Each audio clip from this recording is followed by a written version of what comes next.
Oh, what's going on YouTube? It's your boy Lvgit. We got game 4. OKC versus the Lakers, man. Let's see what happens. Lakers down 3-0. I think they can steal at least 1 or 2. But we gonna see what happens, man. Let's get it. This nigga Isaiah Hartenstein. Wait, hold on. This nigga wearing Skechers? I didn't know people hooped in Skechers, man. LeBron posting up Dort. Pump fake him. Put back Aiden. AJ Mitchell to Dort. Boom. Alexander the rebound. Mitchell on the move. Wow. This kid has been phenomenal in these playoffs. Why are they calling AJ Mitchell a kid, bro? The dude looks like 27. How old is AJ Mitchell? I don't even know. I think he was initially looking for Aiden to come in and finish, but good hands. Let's go, Bron. Bron to Rui. Lay me.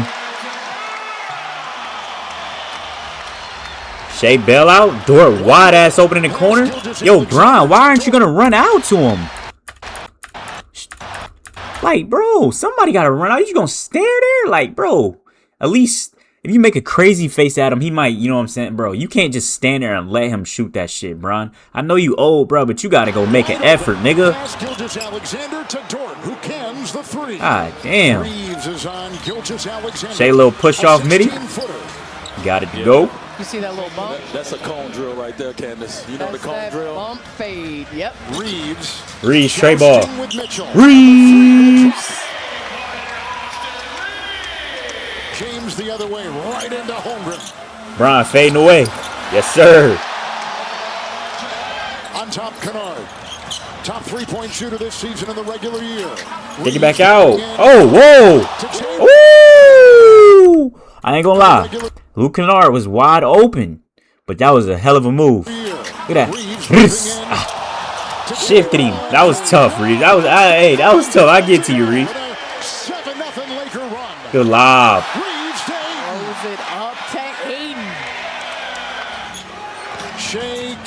Shea slicing through. What a move to get free and put it down. Here he goes, spinning inside. Case and kick out to Isaiah Joe. Good effort right there about a Caruso? Caruso, a triple. Lucky ass shot, man. Right there. It was great defense. Breeze with another pull-up trade. Yes, sir. With these minutes with LeBron on the bench is so important for this team. We talked about the turnovers. Oh, I thought he blocked that. James and Caruso. Oh, yeah, Bron. Spin baseline. Spin. Over him. Over him. Over him. He too little. He played for the legendary Coach K. Coach K went AJ Mitchell to Caruso. Caruso with another trade. As Caruso shows lucky everybody shot, in man. OKC he wants to be here. The speed of Mitchell. Caruso's wide open again. Caruso, good.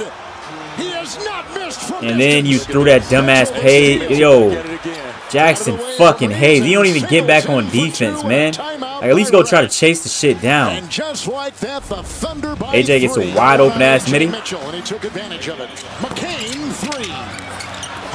Over the back or something. This nigga Reeves tipped it right out to him, bro. Are you serious? Rebound McCain. McCain gets an easy layup. Rui to Hayes. Nice. Okay, Smart. They keep trying to hunt this switch on Luke, bro, because he just pushes off every time. That's an offensive foul, man. All the ballers out there. Come on, Reeves.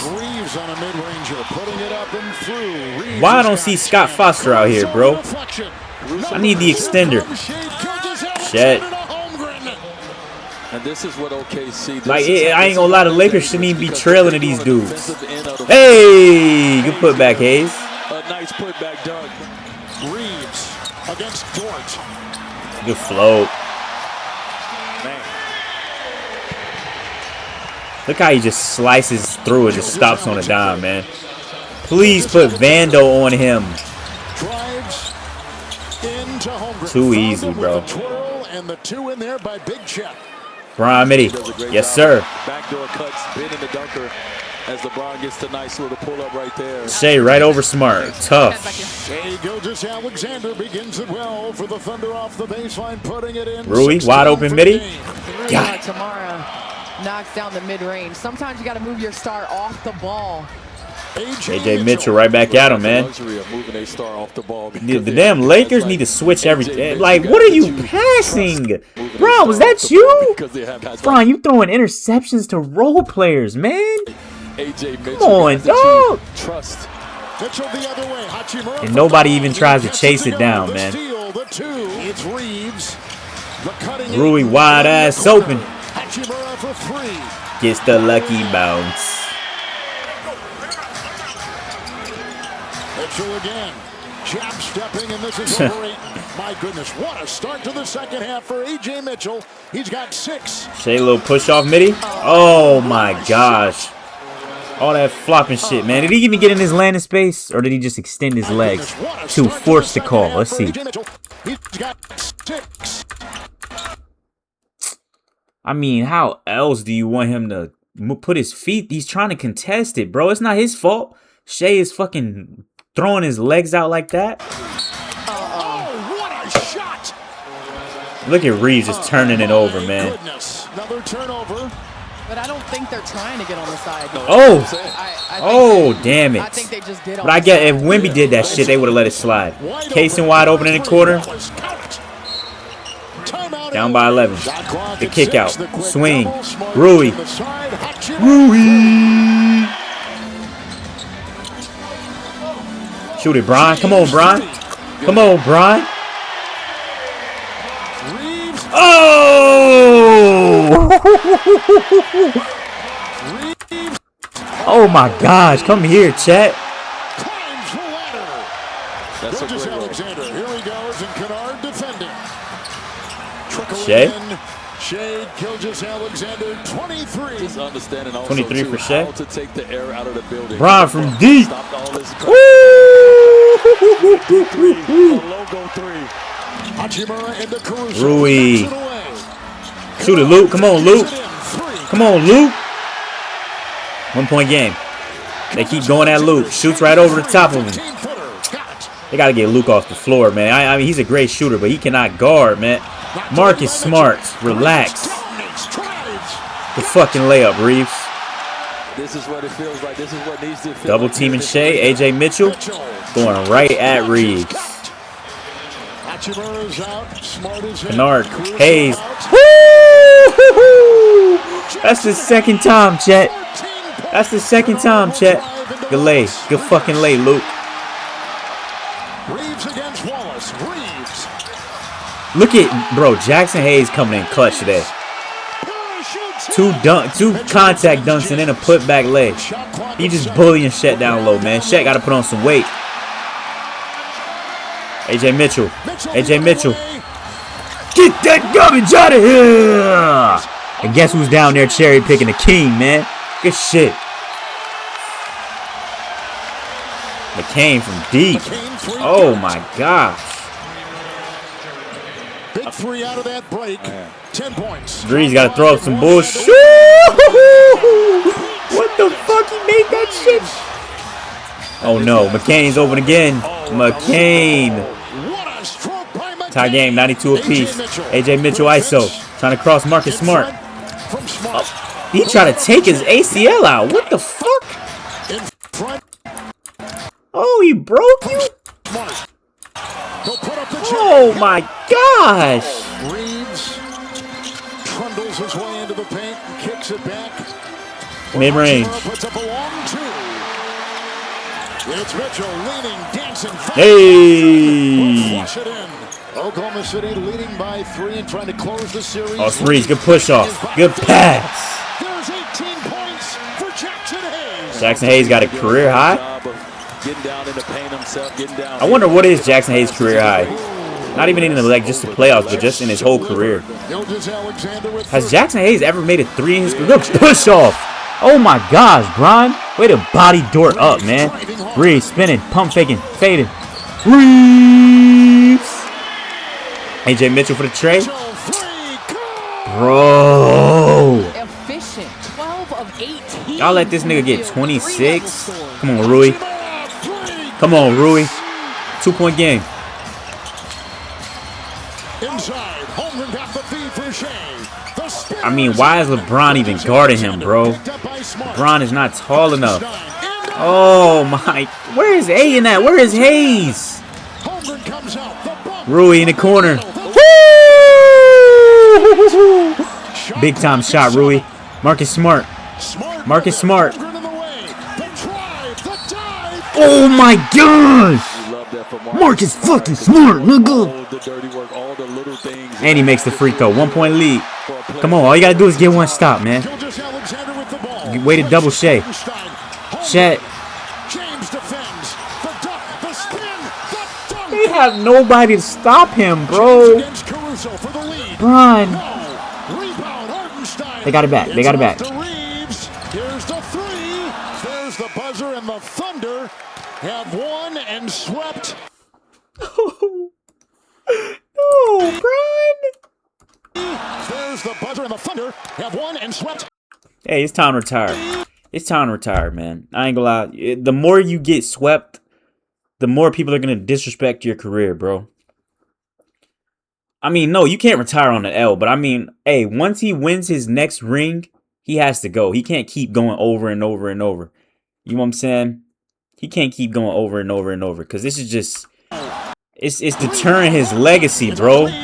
People not gonna credit his rings. They're gonna talk about how he got swept and swept and swept.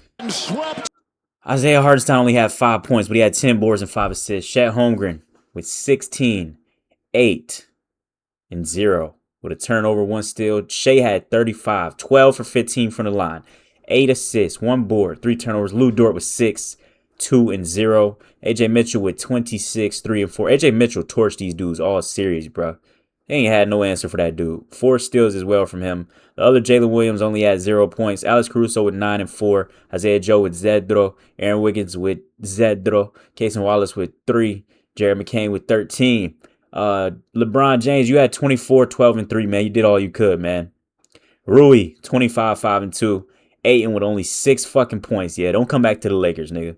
Don't you even think. Marcus Smart, you too. I mean, you are a great defensive player. You're a great, you know what I'm saying, a hustle gimmick guy, but y'all niggas combined, bro, didn't even get 15 points combined, man. Ayton and Smart are offensive liabilities, man, especially Ayton, bro. You tall for what? And Shet was getting free eats in the paint towards the end, bro, because they couldn't play Ayton on the floor, bro. This nigga only had 6 fucking points. Useless big man. Garbage big man. Marcus Smart only 5 points. And Marcus Smart, you had 6 turnovers too, man. Austin Reeves, 8 fucking turnovers, bro.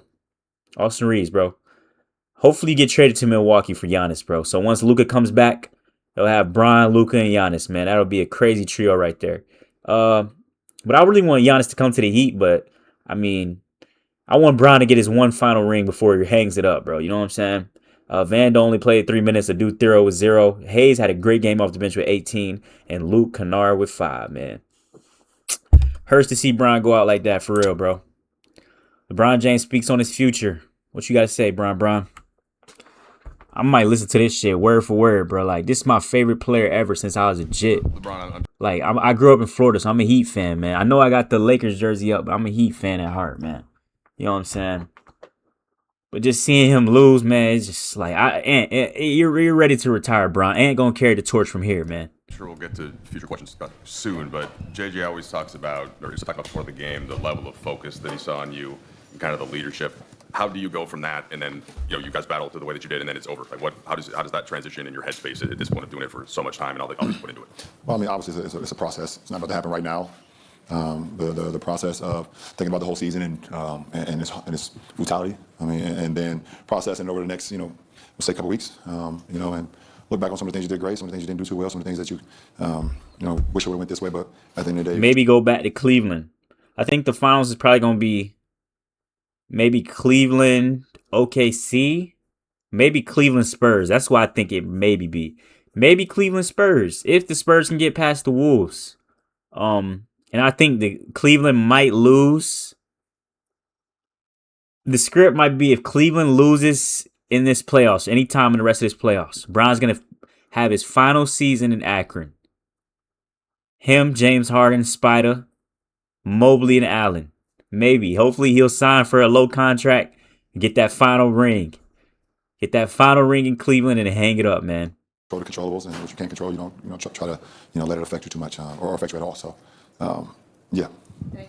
LeBron, you've spoken to us about retirement more than any other point in your career as the season played out. What do you feel like's left for you in the NBA? Well, I think you guys asked me about it, and I've answered questions. Yeah, I don't think I've come out like, oh, retirement is coming. So, I mean, with my future, I don't know. Obviously, I mean, this is obviously we're still fresh from obviously losing, and I don't know. I mean, I don't know what the future holds for me. Obviously, as it stands right now tonight, I got a lot of time. I'll sit back, like I think I said it last year after we lost, I think to Minnesota, there, go back and recalibrate with my family and talk with them and spend some time with them. And then when the time comes, obviously, you guys know what I decide to do.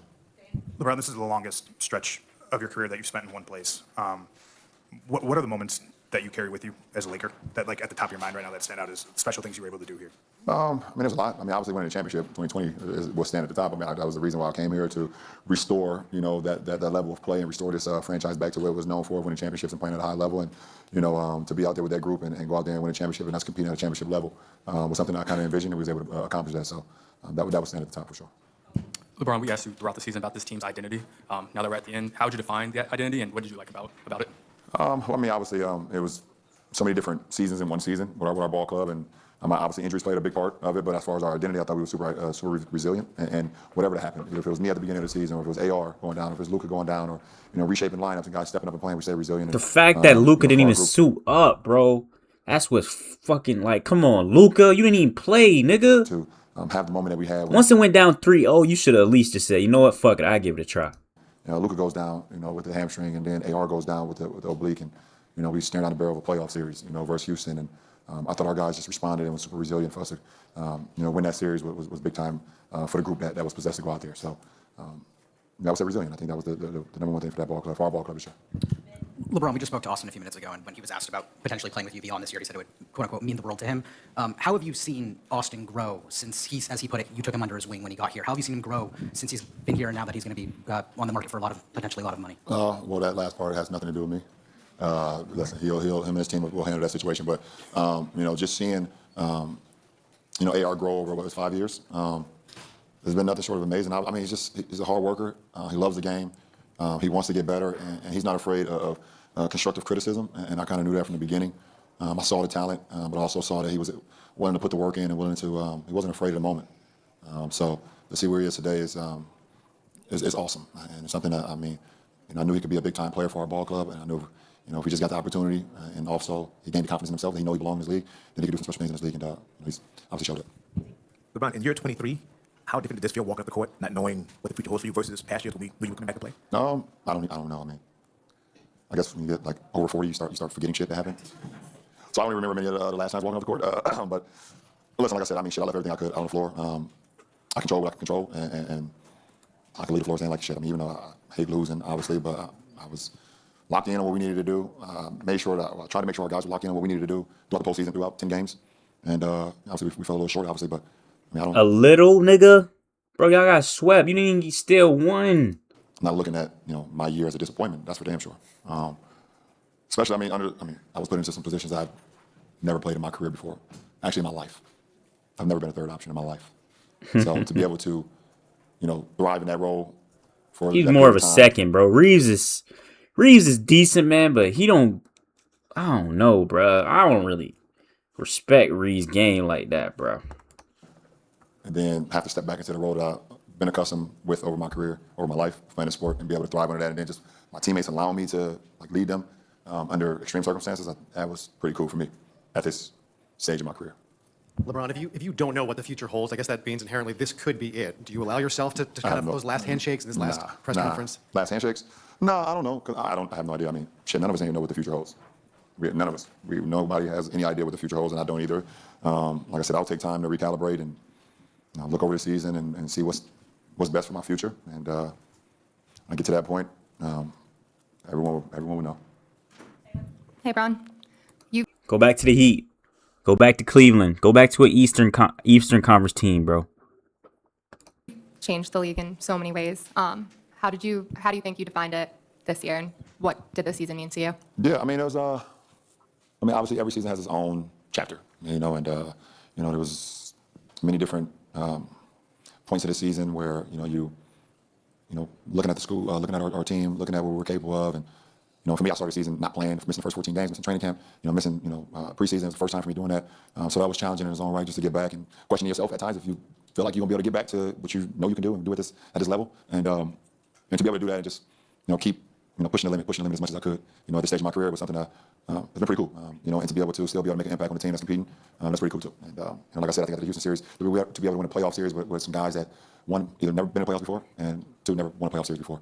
To be in a bunker, to be in a foxhole with guys with that that was pretty awesome too. So just trying to make an impact. Every year that I'm on the floor, the one thing that you know is that you're probably gonna have a rookie that joins the team that doesn't know what the NBA is all about, and it's always been my responsibility to kind of lead by example and also lead by a voice and to show them what being professional is all about. And that's always been important to me. Hey, Bron. You could play this level for another 5 years or so if you wanted. When you reflect mentally and spiritually on whether you want to keep going, what's the decision process going to be like for you behind closed doors? I don't know. I think for me, it's about the process. Like, if I can commit to still being in love with the process of showing up to the arena 5.5 hours before a game to start preparing for a game, giving everything I got, diving for those balls, and doing everything that you know that it takes to go out and play, and showing up to practices, 11 o'clock practice, I'm there at 8 o'clock, preparing my body, preparing my mind, preparing to practice, to put the work in, and so I think for me, I've always been in love with the process and not the aftermath of like, okay, well, we won a game, we won a championship, or I've always enjoyed the process more than the outcome, so I think that would be a big factor, and then also, have a conversation with my 12-year-old daughter, that's a big factor, and my 19-year-old son is entering his second year at Arizona, and my wife as well, so they're a huge factor in any decision I've made, so they'll be a big part of it as well. Ron, so I know that you mentioned how different this year was for you, and I don't get to ask many 40-year-old athletes this, but are there things as a basketball player that you'd want to show that you haven't gotten to show in subsequent years, even next year? Yeah, no. I did it this year. I mean, shit. Yeah, there's nothing I need to show, in this league, as far as like, okay, well, I want to show people I can do this, or show myself I can do this. I've done it all. I've seen it all. So, just being able to compete and trying to win championships, I think that's a motivating factor. Hold on. Let's see. LeBron James playoff history recently. All right, man. 21-22 didn't even qualify for the playoffs. Then they lost to the Nuggets. They lost to the Wolves. Bro, these last couple years have been painful. They got that in 2020, and then just after that, it's been just L, man. Damn, Bron.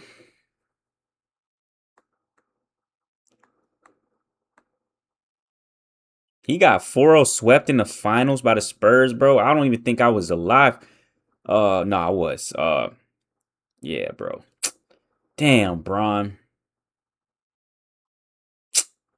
That shit hurt me, man. Bron, man. I don't know, bro. I don't know if you still even want to do this for real, bro, but bro, I wanted you to at least pass MJ, bro, but that's looking like it's not even possible anymore. Just try to get one more, bro. It's always been, since I've probably first time I touched the postseason in 06. It was like, how can I compete for a championship? Like when that was 20 years ago. Touched the postseason, I was like, oh, this is something I want to be a part of for wow. a long time. So, and obviously I've had some success in the postseason throughout my career. But as far as me individually, no. LeBron, I want to ask you. You talked a bit about loving the process. Can you talk about the love for the game itself? Forget the process. Is it still there? Do you love this sport? Well, I mean, I can't forget the process. It's impossible. That's just part of my DNA. But the love of the game is always there. I don't think that ever goes away, no matter if you. I mean, you've seen the interview early in the year. I think MJ did the interview with Mike Tirico, and he was just talking about his desire of the game still. Like, even though he's not playing, but like he still loves the game. Like, that shit would never go away. Like, we grow up playing the game that we love, and you do it at a high level, and I don't think that'll ever go away. But the process for me has always been so much more important. Because for me personally, if I fell out of love with the process, then I'll probably fall out of love with the game. Because I'm not treating the game with respect for me personally. Because I know how much work that I put into it, and if I'm now showing up to the arena for game day 2 hours before the game, it's like I'm cheating the process. If I'm showing up for practice at 11 o'clock practice and I'm showing up at 10 o'clock, 10:30, I'm cheating the process. So that means something is going on where I fell out of love with the game in the process. Like if I'm not working on something, so that is what it is for me. Appreciate it. Wow, man. Damn, Bron. That shit hurt, man. That shit hurt my heart, man. LeBron James.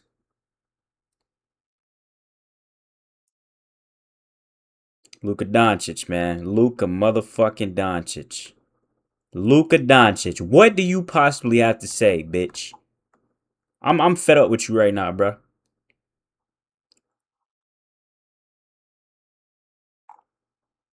Luka, I imagine it had to be tough just watching and not being able to get out on the floor, do what you love to do, and help the team. How has it been? What were you able to analyze, and kind of what is at top of mind as you head into the offseason?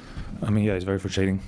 I know some people wanted me back, but obviously I wasn't close to clearing. You know, there was some stuff in the We watched Anthony Edwards bend his fucking knee in that Nuggets game, and he was back instantly. Luka, why the hell you don't do that running in the pool shit, man? That wasn't true. Nobody of those people, you know, saw my MRIs, no nothing, so it wasn't really true. If I could be out there, I would be 100%.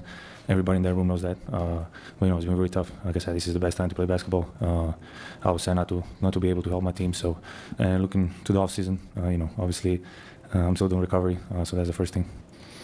Luke, I think we're at about 5.5 weeks since the injury, and you told us the other day it was 8 weeks that the doctors told you. Did you even get to a point where you were able to try to ramp up, or like that was still a stage that you weren't kind of able to progress to?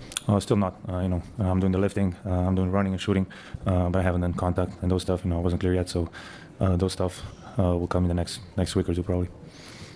Luka, I'm sure you didn't want to be thinking about some of this stuff now, but there are a lot of free agents on this team. The team has cap space. There are trades potentially that can be made. I'm just kind of curious, like, what's your vision for the future of this organization in terms of players, and what was it like to play with Austin and LeBron this season? Honestly, I think this season, you know, obviously didn't end how we wanted, but I feel like the last push we made, you know, in the end of the regular season, we thought that we can compete for championship. I think we had a great team. We had great chemistry, and obviously playing with JR and Bron was an unbelievable experience. They're two great players, and it was really fun to share court with them. Luka, when you signed your extension last summer, you helped to recruit Marcus and DA. Will you be trying to make sure you recruit LeBron, Austin, DA, and Marcus again this summer? Keep DA the fuck off of this squad. We'll see. Can't tell you nothing. Nigga smiling and shit, bro. So we spent a lot of time last summer talking about your fitness journey to get ready for this season, and after being traded here, and obviously the year before you were coming off the finals. Like, what is an ideal summer for just you personally, as far as how you want to come into next season and spend this off season? I mean, first of all, I want to spend time with my daughters, and that's probably the only thing that's on my mind right now. And second of all, obviously, you know, get the work in and come back ready for the season. Luka, looking back at that March, how important was that run? You know, I think you guys had 16-2 record in over 18 games. How important was that to kind of see this team clicking on all cylinders for you in your second year in the organization? I mean, it was pretty amazing. I think the feeling in the locker room was very good. I think every time we stepped on the court, you know, everybody was fighting, and most importantly, everybody was having fun. So I think that run we made was pretty special.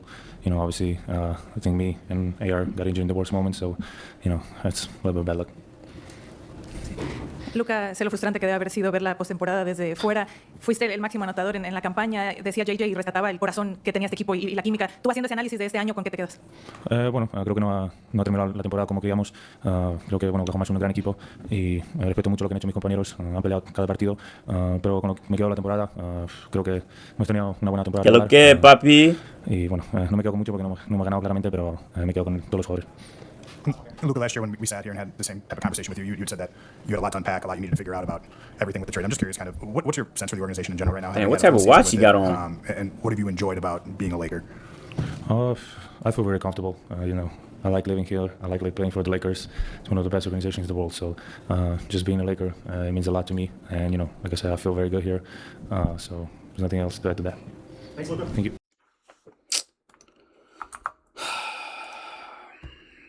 All right, JJ Redick, you last, bro. You last, JJ, and then I'm gonna wrap this video up right here, man. What you got to say, JJ? What the hell you got to say, boy?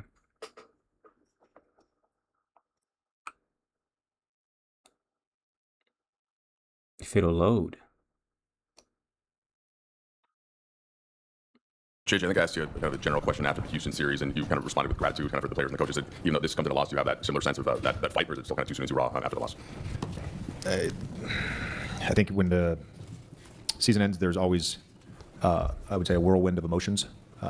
Certainly feeling a sense of gratitude for our players, the Lakers, our fan base. Really liked it. You know, you've seen these 3-0 games before, and I thought there were 2 different times during the game where our team could have gave in, could have let go of the rope. We didn't. I thought the crowd was awesome tonight, and I've been part of these on both sides, where it's a 3-0 and you're playing on the road or you're playing at home, and the crowd can just not be great. And the crowd was awesome tonight. Our fans are awesome. Yeah, gratitude. Yeah. You're playing the defending champs, and we spoke to you and your group about championship all year long. What's the gap between your group and a championship group?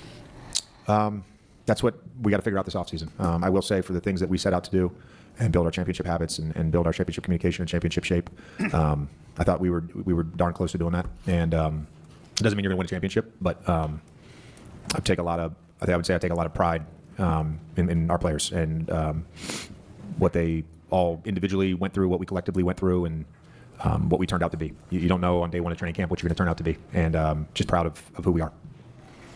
JJ, you spoke a lot this year about the human element. This team has a lot of people that are going to be free agents next year. Obviously, like, the likelihood that this group in total will be intact is low. How do you just think your team navigated all of that this year in total, like the human stuff? Yeah, I mean, it was. I think for everybody involved, that's the part of it that is human, is that there is highs and lows and frustrations and moments of triumph and joy and belief and doubt. It's just you're one game, you're one quarter, you're one play away from supreme confidence or a little bit of doubt creeping in. I think Rory said it one time. He said, when you're playing bad, it can seem so far away, and then when you're playing good, how did I ever think that it was that far away? And I think for our team, like, we went through every single thing this year, stay together, and I think hopefully put a team out that our fans can celebrate, not in the way that nobody's celebrating this sorry ass team. We all want to celebrate, certainly. JJ, what was it about this game and that moment that makes you so emotional, and about playing this game makes people so emotional when you lose a series like this?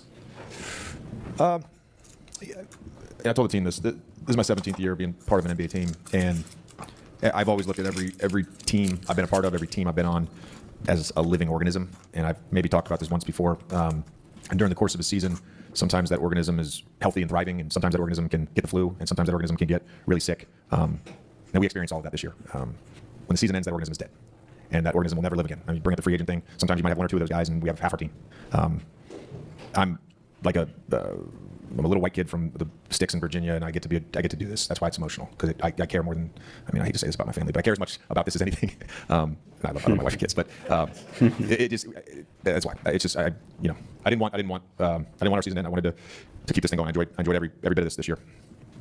JJ, you talked about kind of celebrating small wins throughout the season. Obviously, you would like to be celebrating a different win tonight, but when you are processing the season right now, it's also around, what are some of the small wins that you think you can celebrate heading into the future for this organization? Yeah, I mean, I think we had a lot of guys that had great individual seasons. I think anytime you can win 50 games, anytime you can be home, get home court in the first round, I think one of the biggest wins for us, and I talked all the time towards the end of the season and in the playoffs about our resiliency. I think one of the biggest wins for us is the multiple times throughout the regular season and the multiple times towards the end of the regular season with the injuries and during the playoffs where we could have just laid down. Tonight would have been an easy night for us to lay down. And I don't know who the F came up with moral victories. I don't even know what that phrase means. I don't believe in it. But I look at all the small wins along the way as part of the journey. And for each of these guys, it's part of their journey this season. And for each of my coaches, it's part of our journey. For Lakers fans who maybe this is their second year because Luka got traded, this is part of their fandom. And it's just part of it. JJ, you mentioned, I think, after you guys lost to Phoenix and Orlando after the All-Star break, that you were still searching for this team's identity. When you look at the way they fought tonight and throughout the series, what do you think that identity ended up being?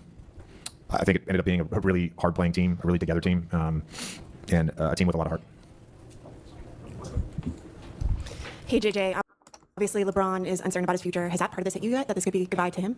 I haven't even thought about that, and again, we'll deal with the offseason in the offseason, which is the next 2 months. JJ, when you're just thinking about how close or how far you are, how important is continuity, right? Just building continuity from one season to the next, having similar guys and grow together and build an identity. Yeah, I believe in continuity, but I do think that there's if you're trying to win a championship, what this organization is, and I'm trying to win a championship, I know RP's trying to win a championship, I know Jeannie is, I know Mark is, like, we're trying to win a championship. And so you have to be realistic and assess where you're at, and we're not good enough right now. And there probably will be some continuity, there probably won't be, but that's what the next 2 months are for. Thank you. All right, man, that's the rest of it. Catch your boys up next to the man. Peace.